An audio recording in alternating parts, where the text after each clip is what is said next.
Shalom saudara. Shalom. Saya kembali akan menyampaikan kebenaran firman Tuhan yang akan saya ambil di dalam kisah Esau dengan Yakub. Dan hari ini saya akan menyampaikan dengan topik jangan meremehkan doa berkat. Jangan meremehkan doa berkat.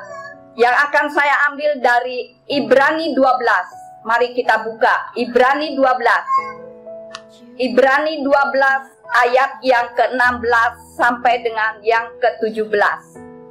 Ibrani 12 ayat 16 sampai dengan 17. Demikian bunyi firman Tuhan. Jangan ada seorang pun yang menjadi pecabul atau yang tidak senonoh, sebagaimana Esau yang menyerahkan hak kesulungannya demi sepiring makanan. Sebab kamu telah tahu pula bahwa kemudian ketika ingin mewarisi berkatnya, dia ditolak. Sebab ia tidak menemukan tempat pertobatan, sekalipun telah mencarinya dengan cucuran air mata. Amin. Nah saudaraku yang terkasih, dari pembacaan ayat-ayat tersebut, ini berbicara tentang pilihan Esau dan pilihan daripada Yakub. Saya percaya di dalam kehidupan kita itu diperhadapkan pada pilihan dan pilihan. Dan pilihan yang kita ambil, keputusan yang kita ambil, itu sebetulnya sangat amat menentukan masa depan kita. Di dalam Ibrani 12 yang tadi dibaca, Paulus menuliskan suatu ayat yang begitu tajam. Sangat tajam sekali kata-kata Paulus. Sebab sebelumnya, jika saudara membaca Ibrani pasal yang ke-11, Paulus berbicara tentang teladan-teladan imam. Tapi di pasal 12 dikatakan, jangan ada seorang pun yang menjadi pecabul atau yang tidak senonoh, sebagaimana Esau yang menyerahkan hak kesulungannya demi sepiring makanan. Dan Paulus memberi contoh orang yang mempunyai nafsu yang rendah itu adalah siapa saudara? Esau yang menjual hak kesulungannya untuk sepiring makanan. Nah, kisah ini tentu saudara sudah tahu. Mungkin dari saudara masih di sekolah minggu, guru-guru sekolah minggu itu sudah menceritakan tentang kisah Esau dengan Yakub. Si anak kembar yang lahir dari orang tua Ishak dan Ribka. Mengalir darah yang sama, genetika yang sama. Lahir dari anak perjanjian yang dinantikan oleh Ishak dan Ribka. Tapi sekalipun mereka anak kembar, memiliki orang tua yang sama, akhir hidup mereka tidak sama saudara, berbeda. Yang satu diberkati dengan luar biasa, yang satu memberi keturunan Yisrael, dan Bapa Yahweh mulai dari Yisrael membentuk sebuah negara yang besar, bangsa yang besar. Tetapi Esau memilih akhir kehidupan yang sangat tragis, saudara. Kenapa semua ini terjadi, saudara? Kenapa semua hal ini terjadi di dalam kehidupan daripada Esau? Coba kita lihat Kejadian 27. Kejadian 27 ayat yang ke-41. Di situ dikatakan, dan Esau membenci Yakub oleh karena berkat yang telah ayahnya berkatkan.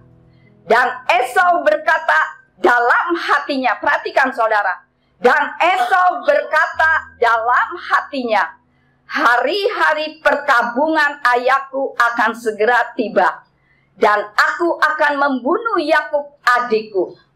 Satu ayat ini menunjukkan tentang isi hati daripada Esau. Ia begitu membenci adiknya yang bernama Yakub. Esau membenci karena Yakub mendapatkan berkat Bapa Yahweh melalui Yiskak, ayahnya.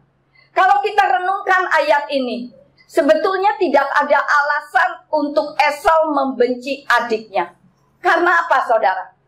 Tidak ada alasan untuk Esau sebetulnya membenci adiknya Yakub. Karena apa?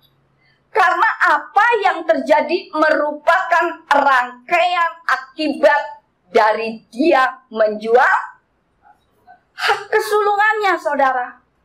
Coba kita baca Kejadian 25. Kejadian 25 ayat 32 sampai dengan ke-33. Di situ dikatakan, dan Esau berkata, lihatlah, aku sedang menuju pada kematian, dan apakah gunanya hak kesulungan itu bagiku? Dan Yakub berkata, bersumpahlah kepadaku hari ini.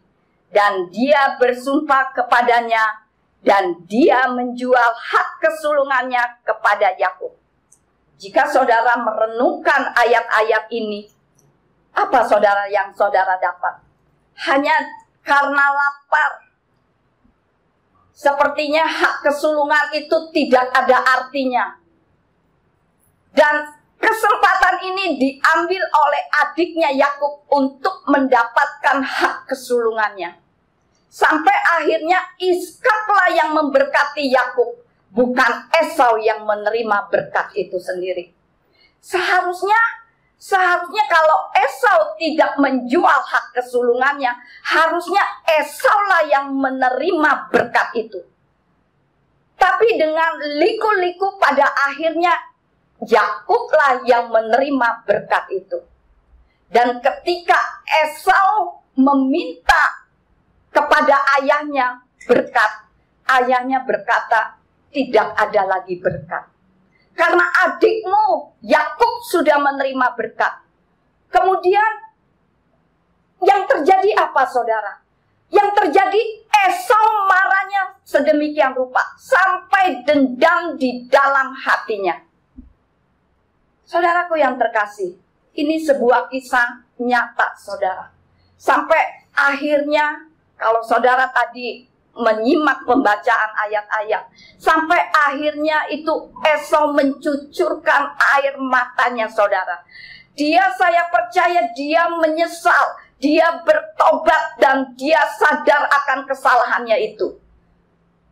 Dan dia berusaha untuk memperbaiki kesalahannya. Tapi apa yang dikatakan di dalam Ibrani 12 ayat yang ke-17? Coba kita baca Ibrani 12 ayat yang ke-17. Sebab kamu telah tahu pula bahwa kemudian ketika ingin mewarisi berkatnya, dia ditolak. Sebab ia tidak menemukan tempat pertobatan, sekalipun telah mencarinya dengan cucuran air mata. Ayat ini cukup keras, saudara. Sebab Esau tidak mempunyai kesempatan untuk yang kedua kalinya. Ibrani 12 ayat yang ke-6 dikatakan, jangan seperti Esau. Jangan seperti Esau. Kalau saudara mengikuti jejak Esau, jika suatu ketika saudara akan bertobat, walaupun saudara mencucurkan air mata dan berusaha mencari Tuhan, ketika saatnya saudara menerima berkat, justru saudara ditolak. Jangan seperti Esau, saudara. Coba, saudara, andai Esau tidak menjual hak kesulungannya itu, harusnya kita ini menyembah Tuhannya siapa, saudara? Selama ini kan kita selalu berkata, Elohimnya Abraham, Elohimnya Ishak, Elohimnya Yakub.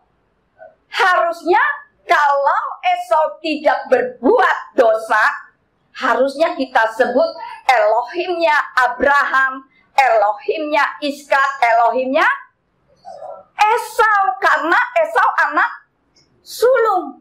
Karena Esau anak sulung. Tapi karena ada sesuatu yang Esau buat, ia tidak berkenan di hati Bapa Yahweh. Sehingga yang seharusnya Elohim Esau maka diganti menjadi Elohim Abraham, Elohim Ishak, dan Elohim Yakub sampai detik ini, saudara. Nah, saudaraku yang terkasih, dari kisah Esau dan Yakub ada beberapa pelajaran yang harus kita perhatikan dan menjadi perhatian kita, saudara. Yang pertama, saudara, jangan meremehkan doa berkat. Jangan meremehkan doa berkat. Saudara, saya suka memperhatikan orang-orang ketika mau doa berkat. Pak Gembala atau Ibu Gembala mau berdoa berkat. Banyak orang-orang di dalam gereja, terutama gereja-gereja besar, itu pada berhamburan keluar. Dengan maksud apa, saudara? Agar tidak berdesak-desakan pada saat pulang. Tidak mau lagi untuk bersalam-salaman. Kemudian saya juga suka memperhatikan ketika doa berkat diucapkan oleh seorang gembala. Jemaat banyak yang tidak merespon dan tidak mengaminkan, saudara. Jadi saya berkesimpulan, banyak orang tidak memahami arti daripada doa berkat itu sendiri, saudara. Ketika saya menyampaikan doa berkat, tangan saya ini merinding, saudara. Karena saya meresponi, saudara. Coba kita buka Bilangan 6 ayat 24 sampai 26 tentang doa berkat. Yahweh memberkati engkau dan melindungi engkau. Saudara katakan, amin. Kemudian Yahweh menyinari engkau dengan wajahnya dan memberi engkau kasih karunia. Amin. Yahweh menghadapkan wajahnya kepadamu dan memberi engkau damai sejahtera. Amin. Nah, pada saat saudara mengaminkan doa-doa berkat itu, tujuannya apa, saudara? Tujuannya apa, saudara? Supaya semua yang diucapkan dan diaminkan itu terjadi di dalam kehidupan saudara dengan saya sepanjang 1 minggu ke depan, saudara. Kemudian di dalam Ulangan 28 ayat 3 sampai ke 6. Diberkatilah engkau di kota dan diberkatilah engkau di ladang. Amin. Tapi yang sering terjadi ketika ucapan berkat, diberkatilah engkau di kota dan diberkatilah engkau di ladang, saya perhatikan jemaat-jemaat sudah tidak mengaminkan, saudara. Ini kenyataan, saudara. Jadi kalau doa berkat itu harus satu paket, saudara aminkan setiap kali gembala mengucapkan doa berkat. Itu harus terjadi di dalam kehidupan saudara dan saya. Amin, saudara. Kemudian, diberkatilah buah kandunganmu, hasil bumimu, dan hasil ternakmu. Amin. Artinya apa, saudara? Semua yang kita lakukan, aktivitas apapun yang kita kerjakan itu diberkati oleh Bapa Yahweh. Kemudian, diberkatilah bakulmu dan tempat adonanmu. Ini juga berbicara tentang makanan dan kehidupan kita diberkati oleh Bapa Yahweh. Kemudian, diberkatilah engkau pada waktu masuk dan pada waktu keluar. Artinya kalau saudara keluar masuk sepanjang minggu ini sampai menerima berkat minggu berikutnya, Bapa Yahweh menyertai kehidupan saudara. Inilah makna daripada doa berkat, saudara. Sehingga jangan sampai menganggap enteng dan menganggap remeh doa berkat itu, saudara. Makanya harus saudara aminkan setiap kali menerima doa berkat itu. Amin, saudara. Itu sebabnya kenapa Esau sampai timbul kebencian terhadap Yakub adiknya. Karena dia sudah menganggap remeh, sudah menganggap enteng doa berkat, saudara. Jadi kita jangan main-main dengan doa berkat, saudara. Saudaraku yang terkasih, satu paket peribadatan yang benar di hadapan Tuhan adalah ketika saudara datang tidak terlambat.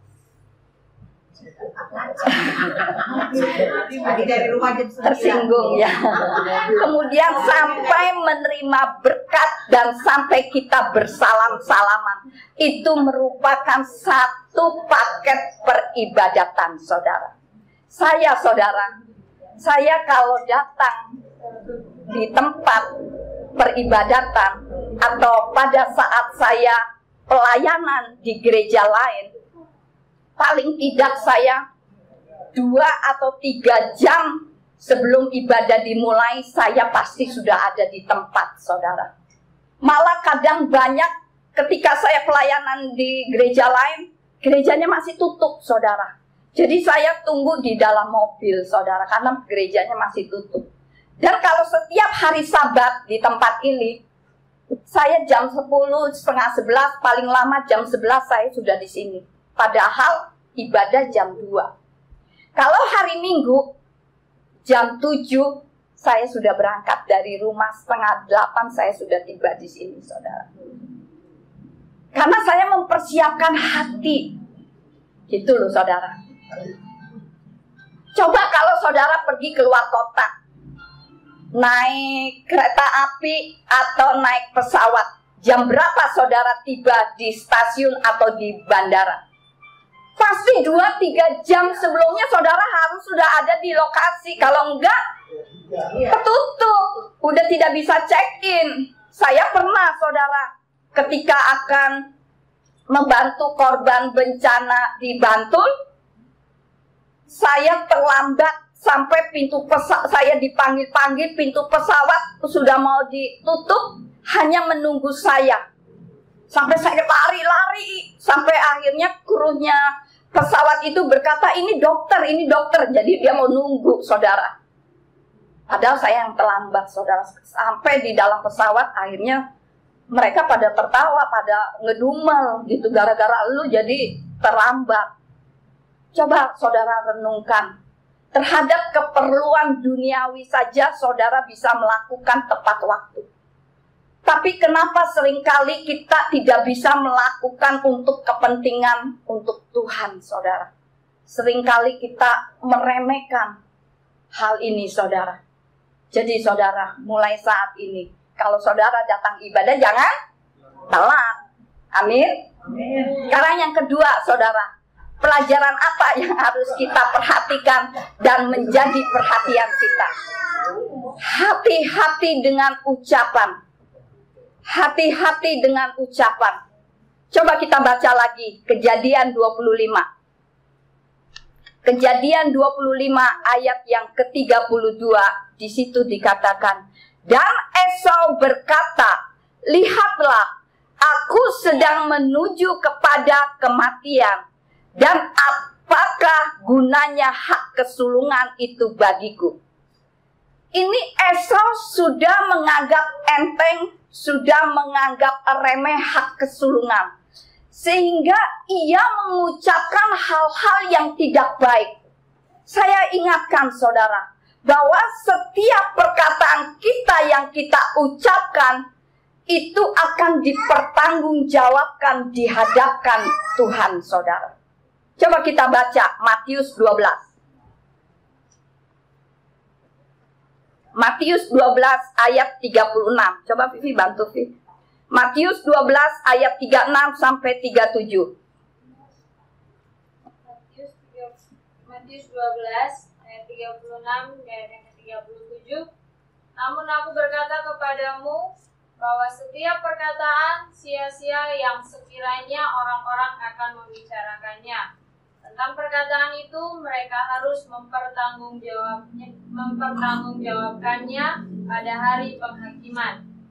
Sebab atas dasar perkataanmu kamu akan dibenarkan, dan atas dasar perkataanmu kamu akan dipersalahkan. Amin. Jadi saudaraku yang terkasih, jangan main-main dengan ucapan kita, saudara. Jangankan ucapan kita, apa yang ada di dalam hati kita Tuhan tahu, saudara.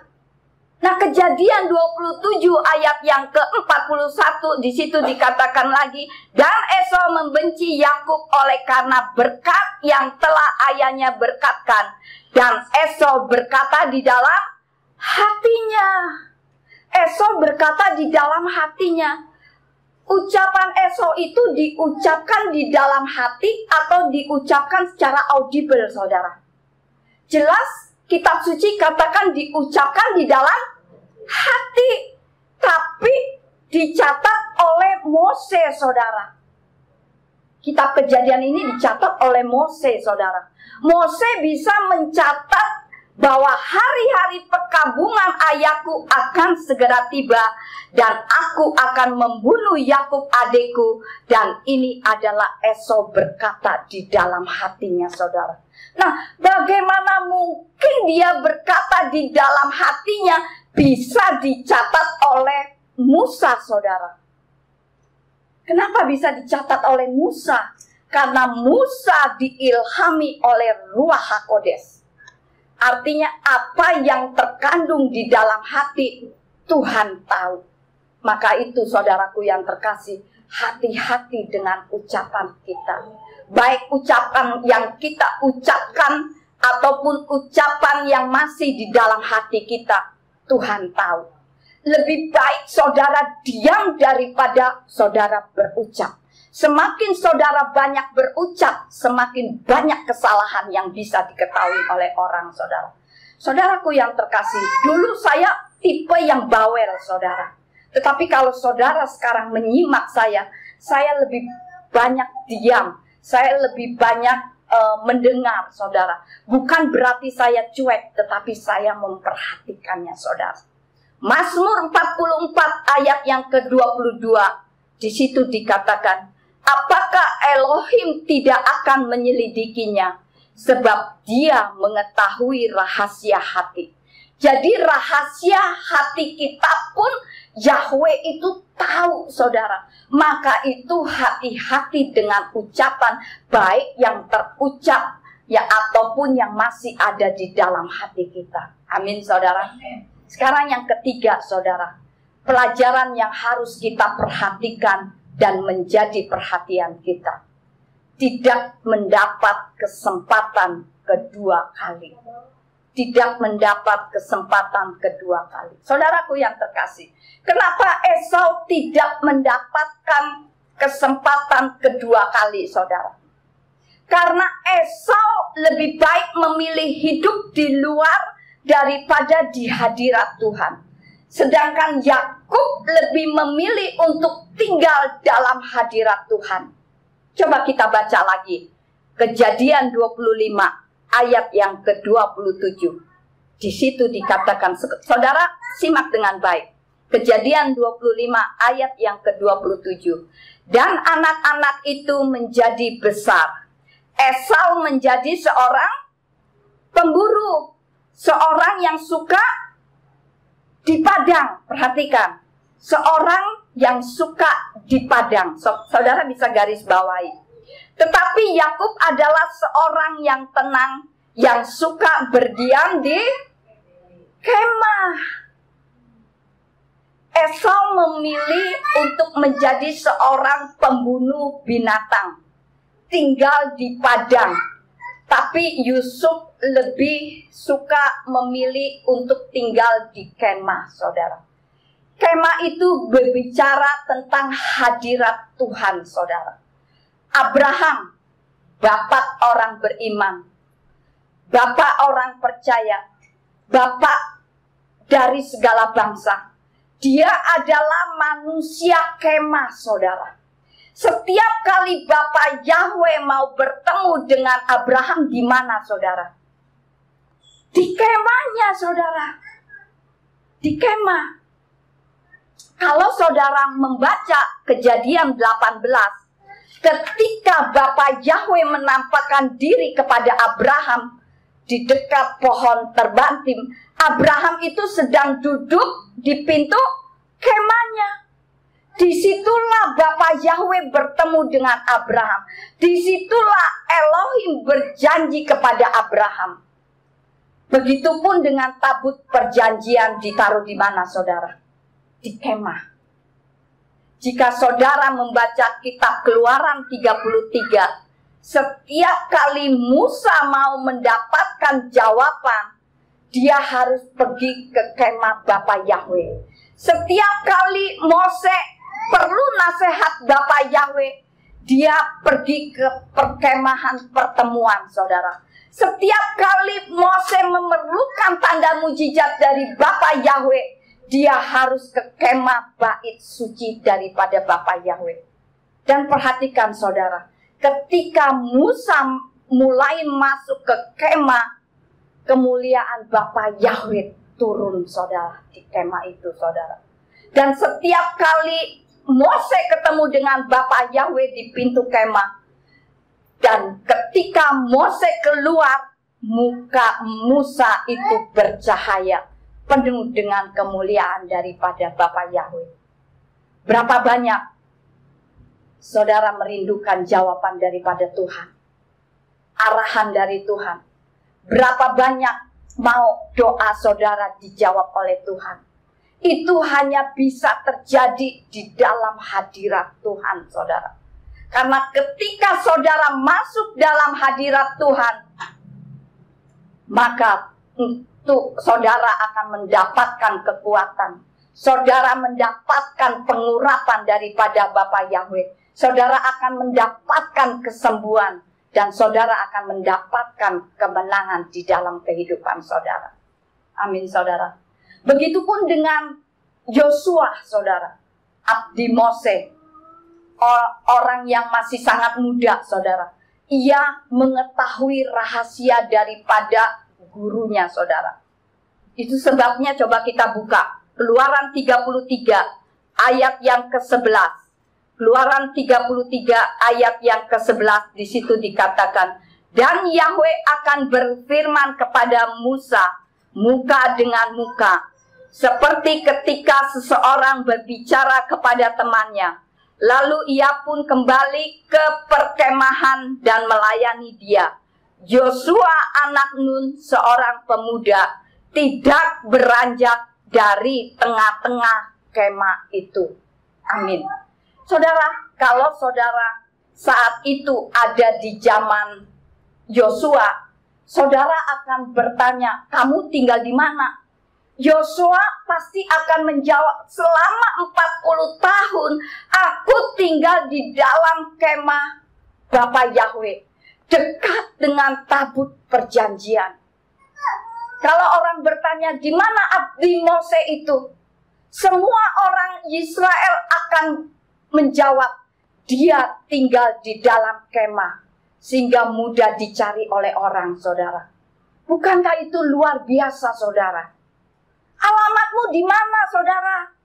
Oh, aku ada di hadirat Tuhan.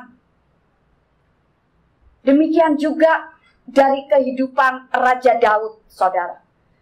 Dia punya istana yang besar, tapi dia berkata, satu hal yang kupinta kepada Bapa Yahweh, itulah yang kuingini, untuk diam di kemah Tuhan seumur hidupku.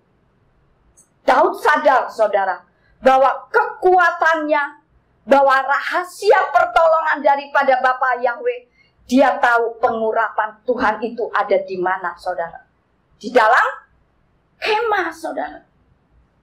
Itu sebabnya Yakub suka tinggal di dalam kemah daripada Esau, saudara. Saudaraku yang terkasih, kita coba membayangkan Esau, saudara. Mungkin ayah ibunya berkata, Esau, bahwa kamu malam ini tinggal kayak di rumah, jangan berburu terus. Kemudian Esau jawab apa, saudara? Sorry papi, sorry mami, Esau ini mau berburu. Apalagi mau berburu misalnya singa. Itu memerlukan waktu 3 bulan. Akhirnya orang tuanya mengalah. Kemudian setelah Esau pergi 3 bulan lamanya, kemudian Esau kembali. Kemudian kembali orang tuanya berkata, sudah Esau, malam ini engkau tidur di rumah, jangan berburu mulut. Tetapi kembali Esau berkata, tidak. Sekarang aku mau berburu lagi, terus menerus berburu. Dia tidak pernah tinggal di dalam kemah, saudara. Tapi Yakub orang yang tinggal di dalam kemah, tinggal di dalam hadirat Tuhan, saudara. Saya berdoa untuk saudara yang hadir pada hari ini, agar saudara sungguh-sungguh menangkap apa yang Tuhan perkatakan melalui firman yang saat ini saudara dengar, saudara. Saudara, baunya Esau itu bau apa, saudara? Bau apa, saudara? Bau padang, karena dia hidupnya di padang. Jika orang yang kerjanya misalnya di pembuangan sampah, walaupun orang tersebut pulang dari ngambil sampah, kemudian dia mandi berulang kali, tetap baunya bau sampah. Kalau saudara misalnya kerja di toko parfum, saudara keluar dari toko itu baunya bau apa, saudara? Bau parfum, bau wangi, saudara. Jadi di mana saudara tinggal, baumu seperti engkau tinggal, saudara. Kalau saudara tinggal bersama dengan hadirat Yesua, saudara spending time dalam hadirat Tuhan, bau saudara adalah bau pengurapan dari Tuhan, saudara. Bau saudara adalah bau sukacita, penuh dengan kekuatan berkat. Bau saudara bau dengan kesembuhan, saudara. Bau dengan kemenangan, saudara. Itu udah prinsip, saudara. Tidak bisa dikompromi, saudara. Jadi saudara, silakan saudara memilih. Apakah saudara mau seperti Esau atau mau seperti Yakub? Kalau saya memilih hidup di dalam hadirat Tuhan, saudara. Biar hidup kita diberkati oleh Tuhan. Amin, saudara. Sekarang yang keempat, saudara. Pelajaran yang harus kita perhatikan dan menjadi perhatian kita. Dalam kemah ada firman. Dalam kemah ada firman. Coba kita buka Ibrani 11.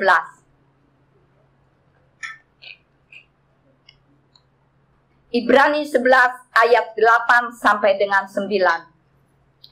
Dengan iman, ketika dipanggil keluar, Abraham taat untuk pergi ke tempat yang akan segera dia terima sebagai milik pusaka.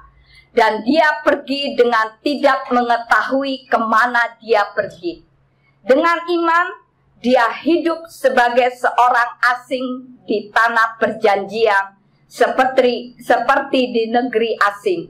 Dengan tinggal di dalam kemah-kemah bersama Ishak dan Yakub, sesama pewaris dari janji yang sama. Perhatikan saudara, sesama pewaris dari janji yang sama. Di mana Esau, saudara? Di mana Esau di dalam ayat ini? Tidak ada, saudara.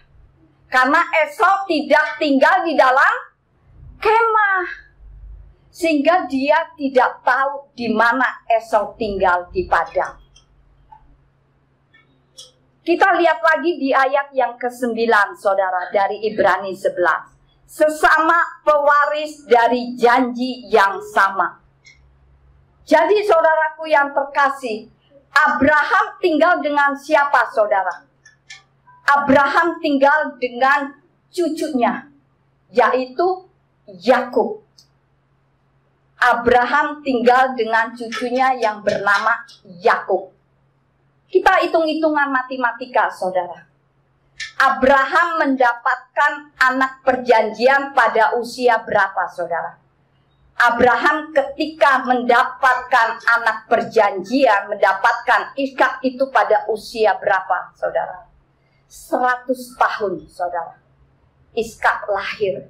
Saudara nanti bisa baca di dalam Kejadian 21. Di dalam Kejadian 24 ayat yang ke-20, dan 26b di situ dikatakan, dan Ishak berusia 40 tahun ketika dia mengambil Ribkah. Pada usia berapa Yakub? 40 tahun.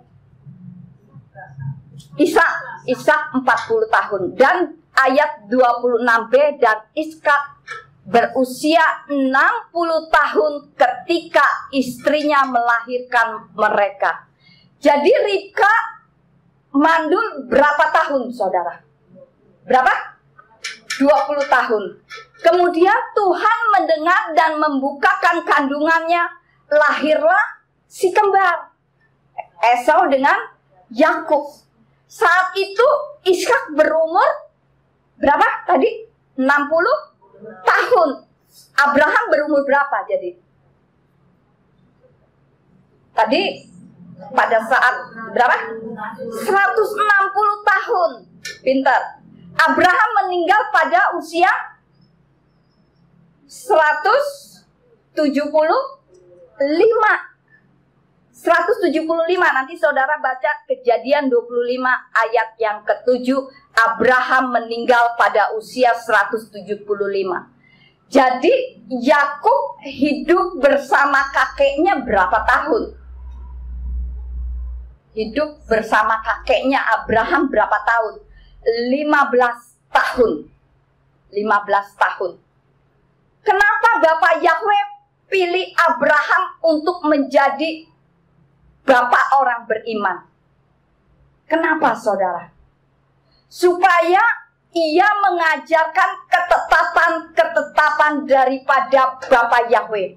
Mengajarkan ketetapan-ketetapan Bapak Yahweh kepada anak cucunya dan kepada keturunannya, saudara. Itu sebabnya, saudara, jika saudara memperhatikan, bangsa Yahudi itu sangat ketat dengan ketetapan-ketetapan yang diberikan oleh Bapak Yahweh.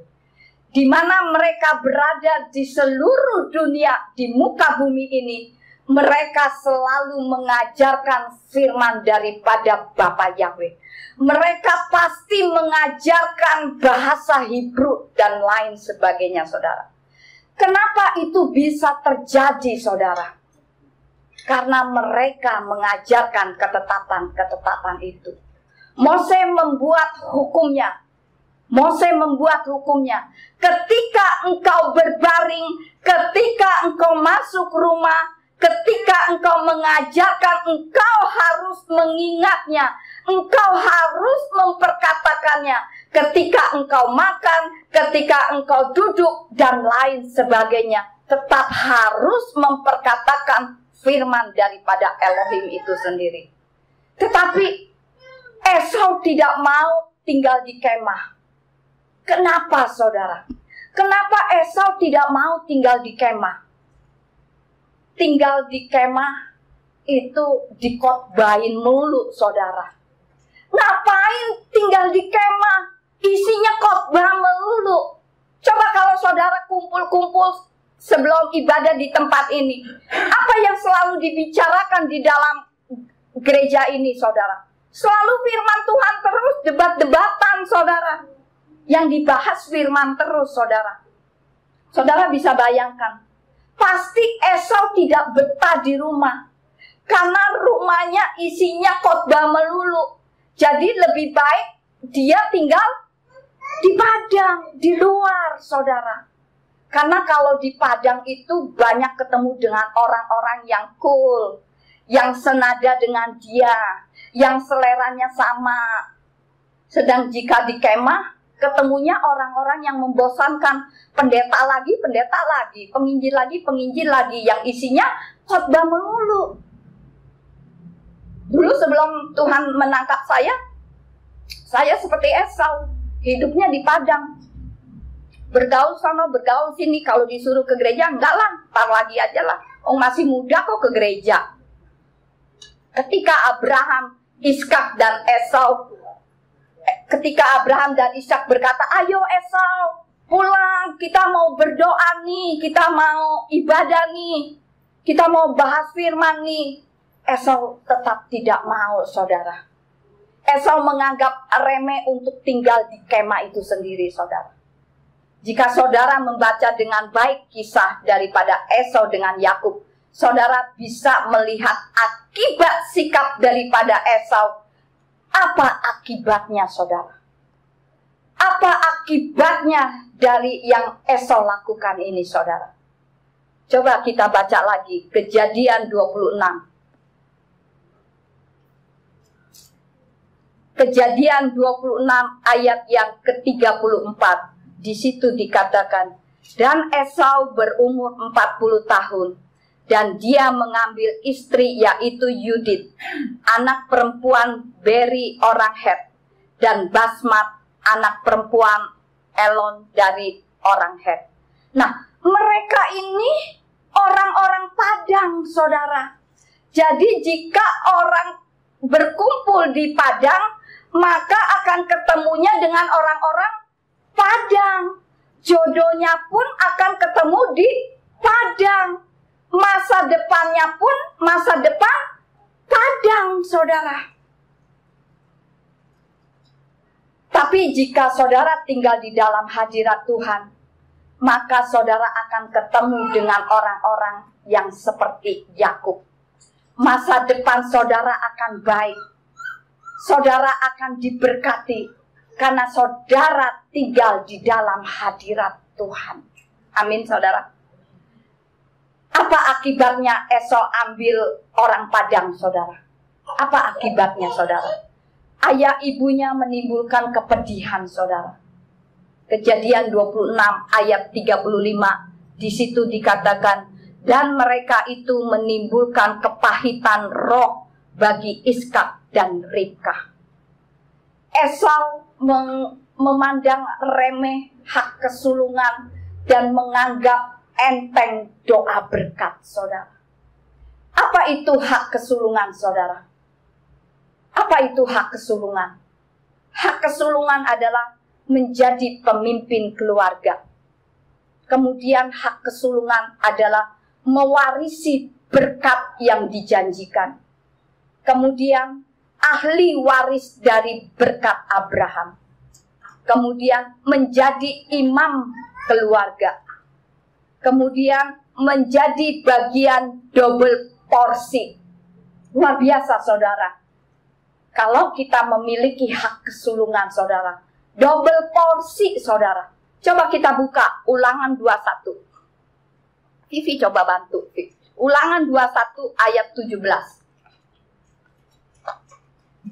Ulangan 21 ayat yang ke-17. Sebaliknya, dia harus mengakui yang sulung adalah anak yang dibenci itu dengan memberikan kepadanya 2 bagian dari segala apa yang didapati sebagai miliknya, karena dialah permulaan kekuatannya, baginya lah hak kesulungan. Tuh, saudara, luar biasa, saudara. Sebagai anak sulung, bagi Esau hanya janji tok, saudara. Bagi Esau itu, hak sulung itu nggak dianggap, saudara. Anak sulung itu anak yang pertama dilahirkan dari orang tua. Tapi bagi Esau itu percuma hak kesulungan aku. Paling-paling hanya ditumpangi tangan oleh bapaknya. Sehingga ia lebih mementingkan makanan daripada berkat itu. Esau lebih mementingkan berkat jasmani daripada mendapatkan berkat rohani, saudara. Tapi Yakub berbeda, saudara. Dia merindukan yang namanya berkat Abraham. Karena dia tahu firman. Dia percaya janji daripada Bapa Yahweh pasti akan digenapi. Saya berharap saudara yang hadir pada pagi hari ini punya hati seperti Yakub. Jika saudara anak-anak Elohim dalam kitab Galatia, dalam kitab Roma berkata bahwa saudara ahli waris daripada Abraham. Apa yang dijanjikan kepada Abraham itu akan menjadi berkat bagi saudara semua yang percaya kepada Tuhan. Untuk itu saudaraku yang terkasih, jangan kita meremehkan hak kesulungan dan jangan meremehkan doa berkat. Amin, saudara. Amin. Sekian firman Tuhan.